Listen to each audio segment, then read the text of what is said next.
On our morning show from WRCO, we're going to switch gears now and go in the other direction. We're talking about Blue River's Autumn Fest, which will be happening not this weekend, but next weekend. And here in the morning show studios with me today is Justin Degenhardt, who is the fire chief for Blue River. And how are things going for you? Good. You're flying solo this morning. I am. We've had some unforeseen circumstances with a couple other gentlemen, so I'm here by myself today. They got called away. Yeah, they did. Duty calls. Well, you're looking forward to Autumn Fest, and looking at your calendar of events, Justin, I think this is going to be maybe bigger and better this year, isn't it? It is. It's jam-packed, and we've added a couple things, and things have gotten switched around from day to day, and it should be fairly busy. It's busy putting this all together, though, isn't it? It is. It is very busy getting it put together. We actually started with our order stuff beginning of this week and of last week. I was on the phone yesterday with a gentleman getting stuff coordinated to come together with the tractor pull. It starts not just the weekend. It's a couple weeks ahead of time. So we've got a little time to prepare, and you've got some events going on beginning Friday night with men's fast pitch. Are you all full up, or could you use some teams? As far as I know, they were sitting at 9 teams looking for 10. The 10th team was on the fence, but the way it sounded to me, the last I've heard, they were going to be full at 10 teams. So that'll be good there. They've tried to do a couple other teams, get it like 11, 12, and then they end up starting on Thursday, and a few of our teams come out of Illinois and out into Iowa all the ways, so they spend the weekend here. So it's a little hard to start on Thursday and get that with other teams not being able to be here. But this year the village raised some money and we completely redid the infield. So it's all level now. The bases will be all reset, so they'll be playing on a completely new field. That'll be excellent. I think of Blue River and fast pitch softball. That goes back a long time, doesn't it? It does. It's been there for years. I was talking to a gentleman Saturday while we were working on the field who umped and played in the 60s there. And it was on, he said the fence wasn't here, but the field's the same. It's always been there, just like that. Same location. Yep. Once in a while, you've taken a hit with some flooding. Did you have any problems this year or not? We got a few ponds in the outfield, but nothing major. The field usually is the only thing that ends up really getting water in it. None of the buildings do. Since the firemen raised the one building that we serve our chicken out of, that hasn't had any water in it since. That's good. Yeah. So let's talk about Friday night then. What are some other events going on, Justin? So we have our euchre tournament starting at 7 o'clock, and that's always, well, it's been there probably the last 10 years. It gets bigger and bigger every year. That little shelter is usually pretty full of gentlemen playing euchre. That's, like I say, that starts at 7 o'clock in the shelter in the park. Then we have our water fights under the lights, which that's been a staple here for the last about 8 years. And we've been drawing anywhere from 10 to 15 teams. We usually have a couple gentlemen that come down from up around the Marshfield area. I don't know why, but they come every year. And then Friday night, last year we had high mileage on Friday night in the park. This year we're not able to do that Friday night, so we thought, well, we'll have some more music. So we've got Roddy Dahl playing in the park shelter, probably right in front of where they're playing euchre. Okay. So Roddy will be there Friday night starting at 7. Let me ask you about the water fights. Is that going to involve some other area departments then as well? It does. It's a whoever shows up type deal. We've gone to some where it was 2 departments showed up. Everybody gets busy during the day, but usually on a Friday night, I won't be able to be there this year. I have my son playing football that night, home against Ithaca, so I kind of got to go to that game. Priorities, I guess, there for family comes first. Yep. Well, so what are the secrets to a good water fighter? Do you have any tips, though? He's got to have good hand-eye coordination and be able to stay upright. I was going to say. Hold on to that hose and stay upright. Not get washed away. Well, let's move to Saturday, and you've got a full day of events beginning right away in the morning, don't you? So 9 o'clock Saturday morning starts our Makers Market, vendor market. As of right now, there's 14 vendors that'll be there. That's for anybody to come in, want to buy something. They've got everything from food to clothing, whatever you can think of. It's usually get like the farmers market type stuff is the same thing they're having there. Our Canoe the Blue event, depending on the weather tomorrow, the next couple of days, see how much water we get and how bad that is. Hopefully there's no more 4-foot trees in the river. So that'll go right at 9:30. We'll start registration for that. And then Friends of Blue River are sponsoring an open house in the old school on that's on Grant Street there by the community building. There are a couple speakers there. Mark Cup will be at 10 a.m. and Ben Moffitt at 10:45.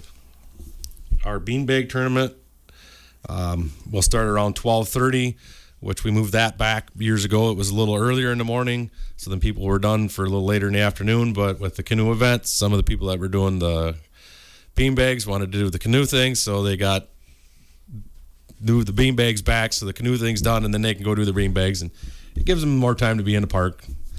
And then this year, because of not having high mileage on Friday night, we're having them on Saturday night starting at 8. And because that's going to be going on at 8 o'clock, we moved our tractor pull up.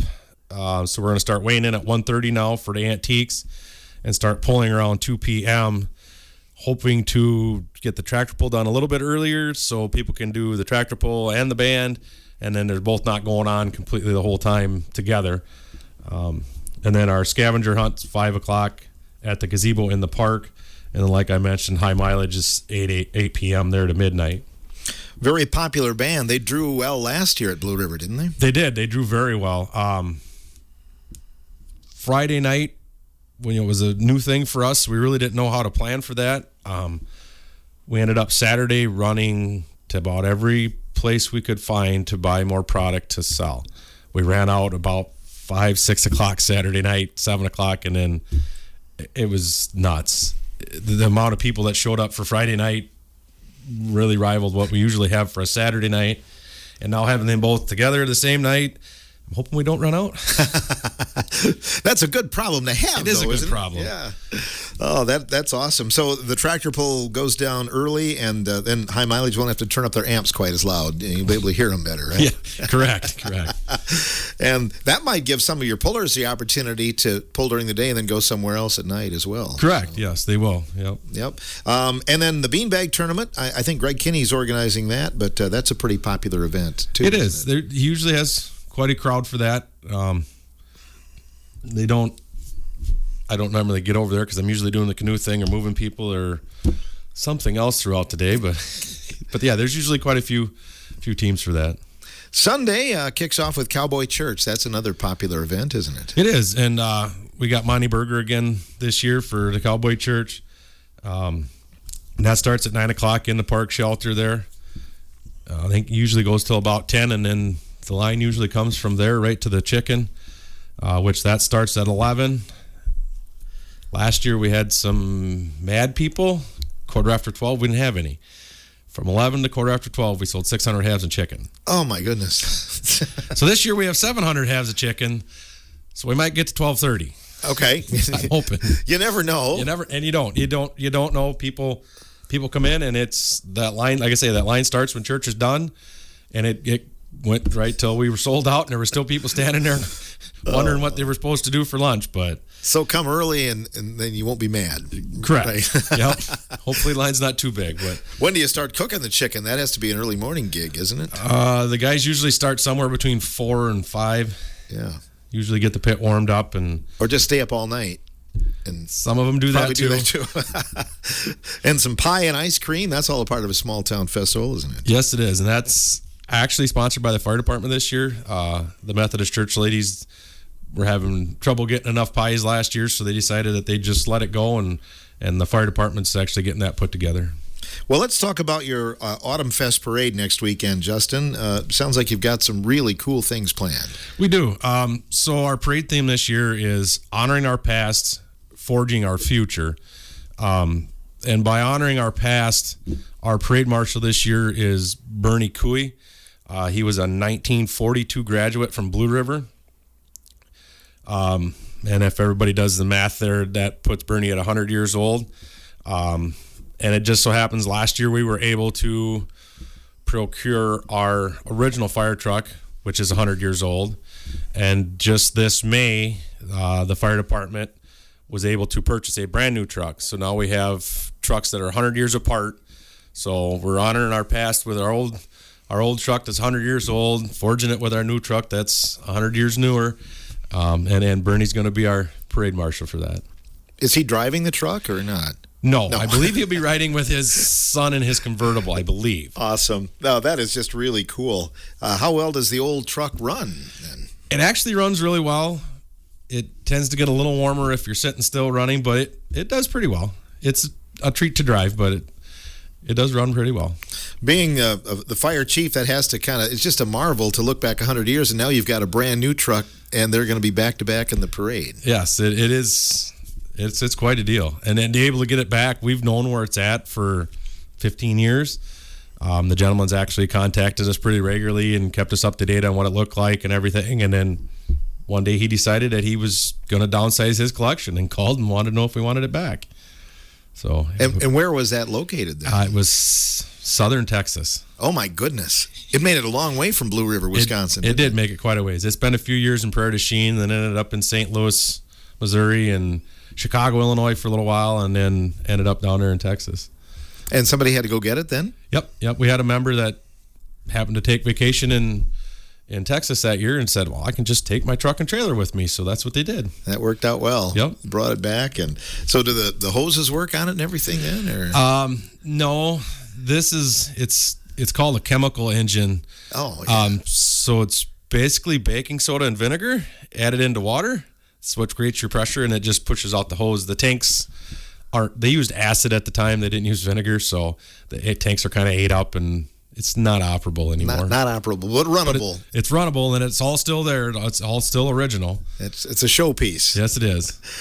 Continuing on Sunday, what are some other events going on Sunday afternoon, Justin? So our parade starts at 2 o'clock, which has been the great staple there. The Sawdust Money Hunt, which is sponsored again this year by Compeer Financial and Community First Bank. There's quite a bit of change in that sawdust for the kids to dig out.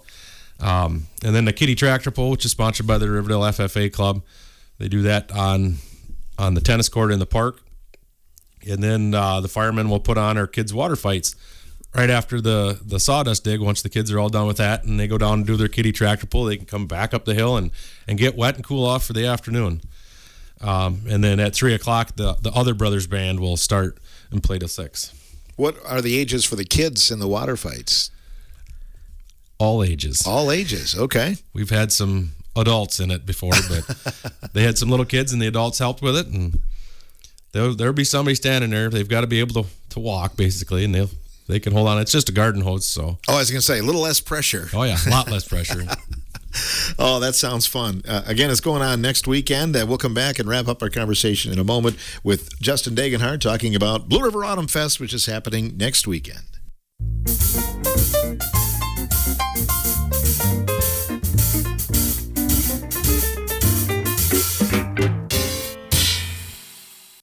Justin Degenhardt from the Blue River Fire Department is our guest here today on WRCO Radio. Well, the Blue River Autumn Fest, it's a big part of your fire department. I'm guessing just about every member helps out in some way, don't they, Justin? Yeah, they do. I tell them if you can't make it Friday, Saturday, Sunday for work or for whatever, it starts on Monday. And it goes past Sunday. So there's plenty of time for anybody to come and help. Just come and help. That's the biggest thing. You get just so they make it there at some point in time to help, and it takes all of us for setup or cleanup or whatever the case might be. Yeah, for everything. Yep. Sure. You don't just necessarily have to be there to serve or help run something. You just setting up or taking down it's quite an ordeal. I know you were here last year talking about getting that new truck. Now you have it. What are some of the advantages and things that you can do now that you couldn't do before? So this truck's got 6-man cab, so we can haul one more person than we used to before. It actually holds 1,800 gallons of water. The other ones used to only hold 1,000. And the first fire call it was actually on, it made a big difference. I was actually running the pump, and I noticed it, that I still had water left over when we had everything hooked to hydrant and everything was ready to go. It made a big difference just having that extra 800 gallons of water. That's awesome. Anything else new as far as equipment with the department then? Not right now. There's going to be with, I know everybody's been talking about it in the radio programs with Richland County upgrading their radio system. Grant County is also upgrading the radio system. So in the next year and a half, we'll end up buying new radios. That'll more than likely what most of our proceeds from Autumn Fest will go towards. The radio for the new truck was right around $4,000. and we've got 4 more trucks to put radios in.